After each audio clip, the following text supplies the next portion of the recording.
Hey gang, happy Thursday and happy immigrant walk-off day or whatever it is.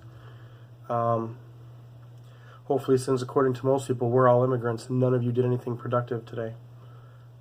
This video is going to be, actually I want to ask something. If you think I should make an attempt to monetize my videos, don't know how that works, don't know if it's even something someone like me should do with my 20 subscribers, if it's worth it or whatever, or a waste of time. And I'm ignorant to it. So let me know what you think. This video is going to be about ADHD, which I think should be renamed PDD, which is Parenting Deficit Disorder. To preface this, I want to say I understand that ADD or ADHD, depending on what acronym you're using, is real. I understand that there are some children and adults and in between that have chemical imbalances, different things wrong, I don't want to say wrong, but different things going on in the brain, and those are legitimate. But I will say, starting, is that I believe ADD is a byproduct of awful parenting for today. Done by parents today. I was watching a video by Roaming Millennial again, where she interviewed Christina Hoff Sommers, and they were talking briefly about the epidemic of boys being, quote, diagnosed with, quote, ADD or ADHD, and then the amounts of boys being drugged, usually with Ritalin because of it. In my opinion, there are two main causes for young boys having this outbreak and epidemic of ADD. They're the feminization of schools and parents being parents at their convenience. In terms of the feminization of schools, back in the day as a boy, we had recess and we could play dodgeball, fight, not really fight, but play superheroes. We could play tag, we could run around and yell at the girls. When I was in school, the playground was divided. There was a line right across the middle, and it was boys on one side, girls on the other. And there would always be the groups on the far end where the boys and the girls hung out and would put their foot over the line, or the girls would be like, "I would do something," and then the boy would "Hey, throw the ball at me," and the boy would move and hit the girl, or the girl would reach over and smack the guy in the head. But I didn't cross, the line. My feet are on this side. It's just, nonsense. But for boys specific, they have energy, and boys need to burn that. Boys have different desires and funds and outlets, and what grabs their attention and what holds their attention. And so the overarching problem with this is that everything has been done on a standard of how females act, how we think females should act, and boys should be acting in kind with that, which at that age is ridiculous to expect.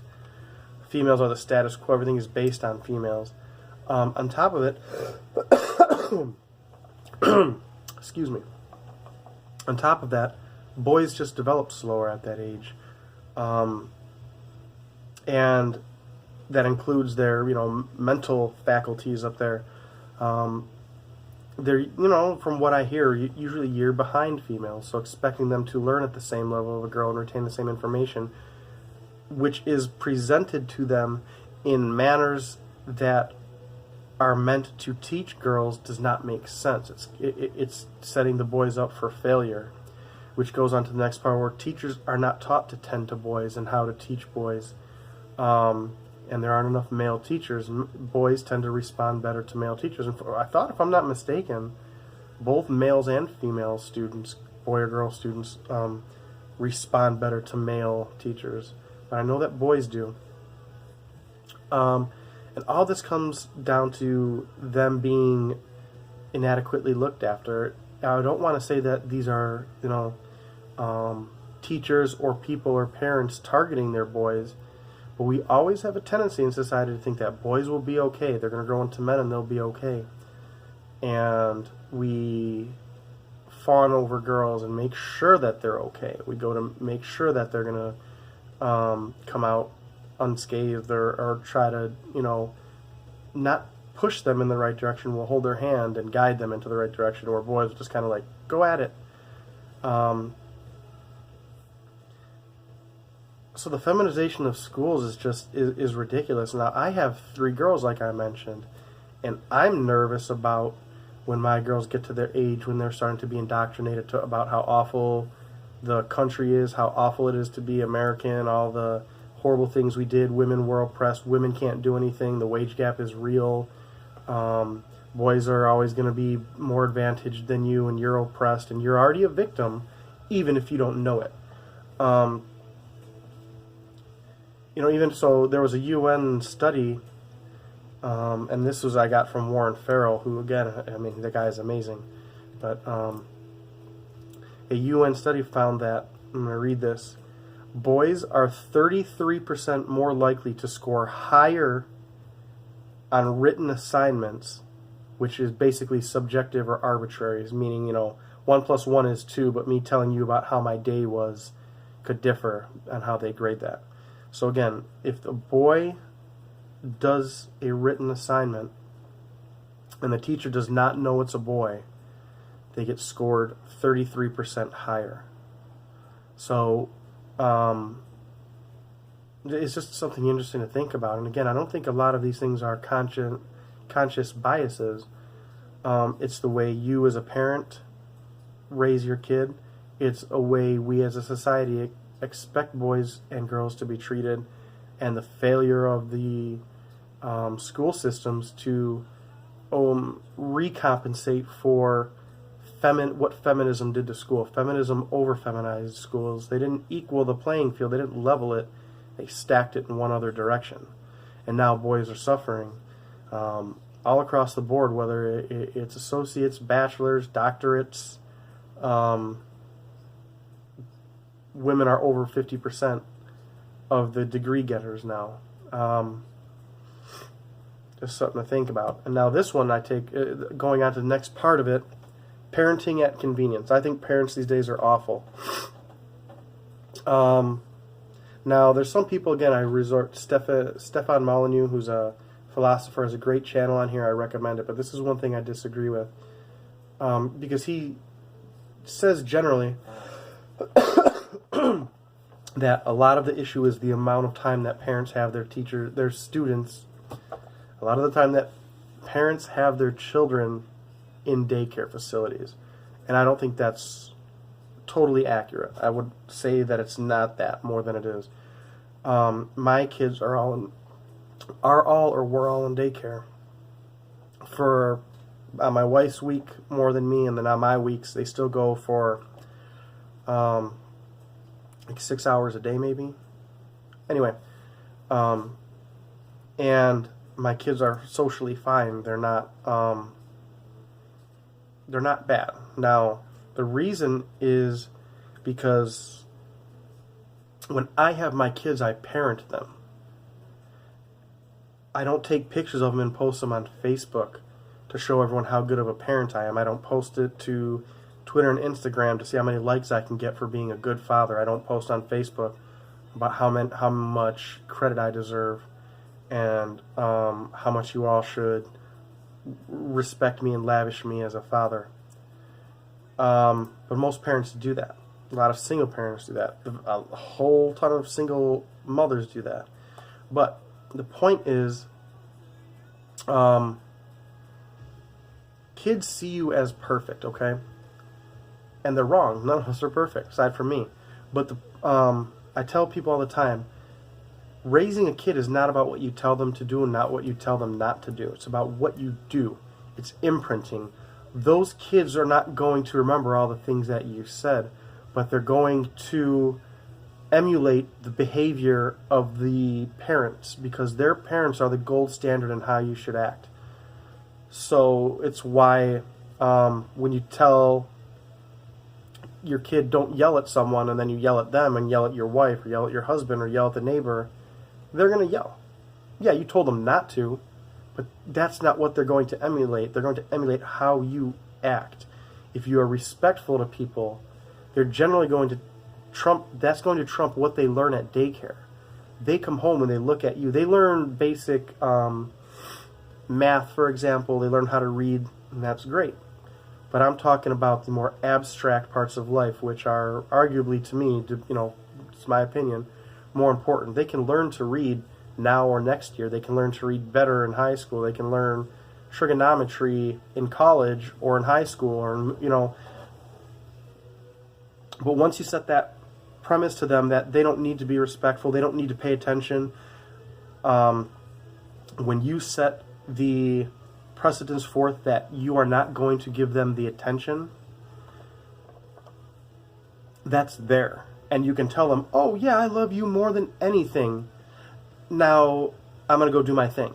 Another thing is, we have a tendency as parents today to quote parent by sticking our kid in front of a TV or in front of a Kindle or a cell phone and having them play until dinner time. So they get home from not having any interaction with you. Then you put them in front of something and don't pay attention to them. Then they eat dinner, and then they want to get this. They're right there with you. And now you don't want to give them attention. You want them to shut up and eat. Like, at what point does this kid get attention from you? What do they have to do to get that attention from you? At what point does that kid start to realize they're not going to get that attention from you? And then when you want that attention, you're going to realize that the attention from you is not important. And you're going to blame them. You're going to blame the teachers. You're going to blame society. You may blame your ex if you're divorced. You'll blame everyone aside from you, which you should. Blame yourself. Imprinting is the most overlooked aspect of parenting that parents, they don't understand it. Now, going back to that crappy method of parenting, you have a kid raised to go to daycare, not get attention from you. You don't cement in them that they need to focus and pay attention. So that means at daycare, they're not going to focus and pay attention because you don't expect them and imprint that in them at home. So they're going to have problems at daycare. Then they're going to come home, you're not going to pay attention to them, and you're going to sit them in front of a TV again till dinner time and then not pay attention to them and set them to bed and maybe spend a couple minutes with them telling them how much you love them and care about them, okay? And then that cycle goes on for 4 years. And then one day, some random Monday that is no more significant than any other Monday in that kid's past, that kid's going to go to school. And now, after 4 years of not getting attention, after 4 years of not being taught or not having it imprinted and instilled in them to be focused, disciplined, to have to listen to authority and listen to instructions, one day they go to school and they're expected to do that after 4 years of never once having had to do that. Think about that. Adults wouldn't be able to do that. And you expect a kid to do it that you failed to raise properly. And we as parents need to, I don't want to say necessarily call each other out, but it does need to get called out, but have this conversation with people. You are failing your kid by raising them to be a generation of people who just focus on being entertained until they need to do something else, which is generally just be focused on something else. They're not used to the attention. They're not used to having these regimented lifestyles, these learning, being in these learning environments. And then, so what does your teacher do? Well, your teacher says he has ADHD because he can't focus, right? But the odd thing about it is, ADHD is the inability to focus. But if you put your kid in front of their TV, their Kindle, their phone, you know what they're going to do for the next 2 hours? Focus on it. So they can focus. They were not taught to focus on anything that's not entertaining or funny or flashing. You failed your kid at that point, and you should be ashamed of yourself. It breaks my heart to see that these kids raised like this, and it frustrates me to no end to engage in these conversations. And you hear parents, my kid's smart, my kid will be fine. Oh no, I tell my kid all the time this. I don't care what you tell them, I care what you do. Then you say they don't do this, but then watch what they do.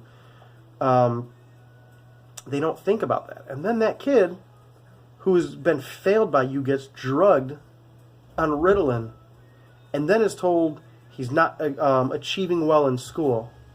Why? because the school system is already stacked against him, and his parents stacked the deck against him further, and all we want to do is drug him. Makes sense, right? If you don't really think about it, it does. If you don't care about your kids, if you want your kid being someone, who goes through their life just not dealing with these problems and just medicating, yeah, that's no big deal. Good for big pharma, because you failed your kid. And I'm going to take this a little step further. I wasn't planning on doing this, but another issue I have with parenting is whether it's societal, cultural, interfamilial, whatever. We as parents are so hesitant to let our kid do anything because we don't want to be labeled a bad parent, have CPS called, a horrible parent. Have a kid get pushed out of school, have the police called, and people think you're doing these things. Now, back in the day, you could do that stuff. Your kid could fight a dude at school, fight another kid at school, and okay, hope you learned your lesson. 2-day suspension. That's it. Now you have to go to parenting classes. They have to go to anger management. Zero tolerance for fighting. So if your son got socked in the face 6 times and he just turns around and backhands a kid, well, guess what? Zero tolerance. He's suspended. These are issues that no one really cares about. We're so eager to stop we don't let our kids do anything. We tell them, you do this, do this, do this, don't do this, don't do this, don't do this, do this, do this, don't do this. Now, what we're doing is raising our kids to be, we're indoctrinating our kids into an authoritarian system where they are told what to do, and they do it. So now, generally one of 2 things is going to happen. They're going to go to college one day, hopefully.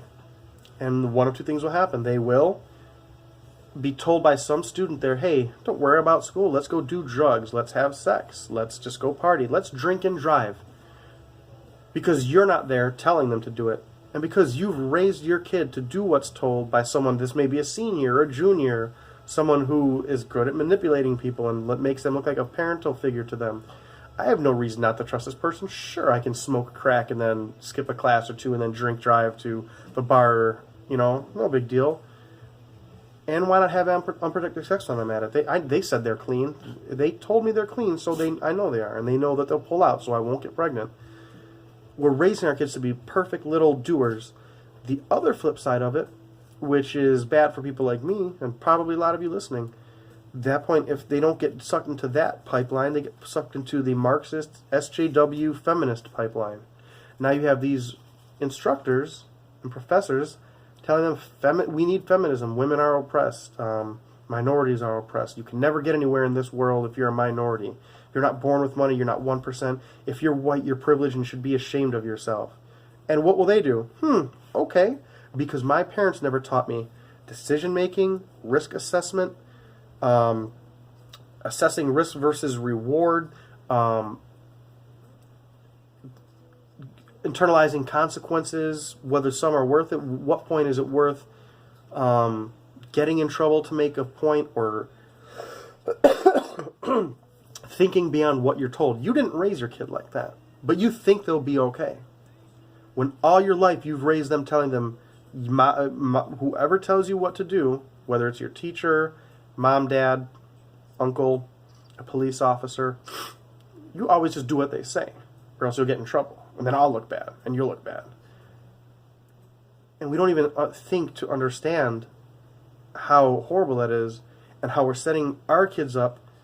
A lot of conservative parents are raising their kids to do this, and then they wonder, what happened to my kid? Well, you wanted what's best for them, but you didn't give them the opportunity to get what's best for them. You told them to do what was best for you as a parent, that kept you out of trouble, was easier for you. That's the thing about parenting. Parenting is easy when it's easy. When your kid is getting straight A's, you'll take credit for it. When they're getting a black belt in karate, you'll take credit for it. When they win the swim meet, you take credit for it. When they get a paper sent home because they shared something with another student or helped another student, you could take credit for it. Then they punch a kid in the face, you have no idea where this came from. It's you. The same thing as you. being a parent is letting your kid mess up and teaching them on those moments, not never letting them mess up so they don't have the opportunity to reflect on these, so you don't have those moments of reflection with them. I say all the time, sometimes I roll my eyes and I got to look the other way because I'm either laughing or upset, but I'm like, I love when my kids mess up. I love giving my kids an option and saying, hey, if you're going to do this, this might happen. If you're going to throw this toy at the wall, I don't think you should do it. But if you do, that's your decision. What might happen? Oh, Daddy, it might break. Okay. And what happens if it breaks? I won't have it, and you'll throw it in the garbage. Yep. And then they do it, and they cry when it breaks, and they throw it in the garbage. And I'm not just like, yep, here's another toy. Just play with this. No, I sit them down and I talk with them. Why did you do that? Remember the conversation that we had? What do you think would have been a better decision? What do you think would have happened if, you would have listened? Would you still have it? All these things. Parents, no, it's just parenting at your convenience. Just give them another toy. They'll be fine. And the other thing is, we always think our kids are so smart, especially at those younger ages. But the thing we don't realize is your kids will fill gaps that you don't tell them with information, whether it is something they see, whether it's what's imprinted by you, or whether it's what other kids do, other students do, other teachers, they witness something. And, my daughter, especially my daughter Gabby, 6 years old, smart as could be, okay? But I'm like, I don't care. I still need to be a parent. I still need to teach her. I need to give her that knowledge, give her that perspective, challenge her, let her fail, let her cry her eyes out when she fails. And sometimes almost cry myself because it just breaks my heart to see it. But she needs to learn. And as smart as she is, I use this example all the time. If I take my 6-year-old daughter who is smart, right, and I say, hey, Gabby, guess what?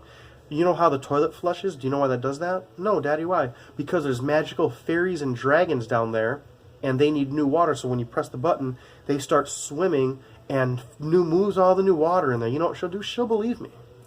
And the point of that is, as smart as our kids are, they're still kids, and you as the parent need to be that parent. You need to be the person either filling in certain gaps, telling them what to do and what not to do, pointing them in the right direction, or reiterating when they make a decision or when they learn something or when they Daddy, how come this? Tell them the truth. Fill in those gaps. Don't let those gaps be filled. But the point, you have to find this, and I believe it's a very clear line for me personally, but for some it may not be. It's a very clear line between what you need to tell your kids and what you need to let them experience and do, and then take it a step further from there. I love it. I have these people tell me how your kids just talk, and they talk, and they hold on conversations with me, 6 and 4 years old, and they're the swim teachers, they're students, the parents at their schools, neighbors. Every time it's like, oh my gosh, your kids are so smart, and like, I'm proud of that personally because of the effort it takes me. I could just be that dude saying, oh, my kid will be fine, just sit him down for a little bit. But I don't want that. I don't want to be that parent. I don't want my kids to be like that. I don't want my kids being these indoctrination sponges now when they're in high school, when they're in college, when they're past college and out getting jobs, or when they're having kids and they're trying to decide how to raise their kids. I want them thinking for themselves. But you don't just one day decide, well, now I'm going to expect my kid to do all these things. I'm going to tell them one day to do this, and that is going to, because I tell them, it's going to override what I've imprinted on them for the first 2, 3, 5, 8, 16, 20 years of their life. We're parents, and we're arrogant and stupid about that. We're ignorant and arrogant to think that what I say holds more weight than the time I've invested prior to that point. Kids don't work like that. Humans don't work like that. You don't work like that. I'm going to go rambling, coming on 25 minutes here. Let me know about please let me know what your thoughts are on this. This is just one thing I'm very passionate about, and that it puts me at odds with a lot of people in my life because of what I think, and because I'm more than willing to talk with them about it. If you know anything about parents, if you talk foul about their parenting, how dare you? You have no right. Well, you'll get over it. So I hope this video was worth it. Just 25 minutes later, you're still here with me. I'm going to try to do another video now, but I'm exhausted. I may just do my second video for my guns tomorrow. I think that's about it. My notes are all gone. Thank you, gang. Hopefully you have a wonderful Friday tomorrow.